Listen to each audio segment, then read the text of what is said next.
اعوذ بالله من الشیطان الرجیم بسم الله الرحمن الرحیم.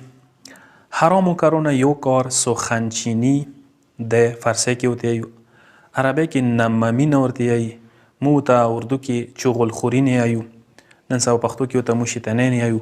څه یو کس خبره ته ورسوي بل ته، چا یو کس پسې خبرې کړي وي هغه ته راوړي بل ته ورسوي، حرام کار دی دا تعریف یې انداز شو چې یو کس خبرې ته بل ته ورسوي، دا حرام کار دی، انتهایی گناه والا کار ده و گناه کبیره ده.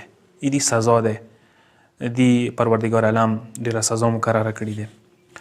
او بل خبره ده چې چغل خوري زاری څخه چیرې ته پیسې حاصله کی، یو کس انعام در کو پیسې در کا یا حیثیت ده حاصل کو، دا حرام کار ده، پیسې حرامه ده. چغل خوره، خبر ورسوله، شیطنه کوله، ژبې سویه حرامه ده، اشارې سویه حرامه ده، لیکلی سوی هم چاته لیکل وروستی دا هم حرام کار ده.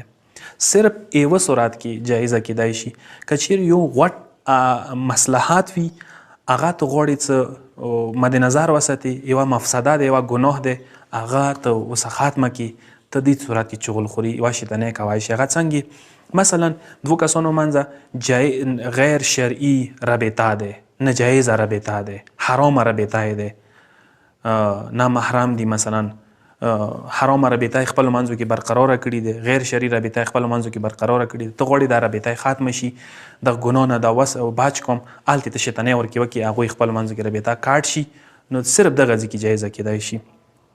او که چیرې یو کس شیطنې کوي، پردۍ خبرې کوي، چا وله شیطنې رسوي بل ته، او ته یې واورې، ته یې صرف واورې، دا اورېدل یې حرامه دی، اورېدل یې حرامه دی. اخري نکته دا دی چې کله انسان که چېرته شیطنې میطنې کړي وي غواړي څه توبه وکړي، اول پکار دی ښیمان شي بیا توبه وکړي.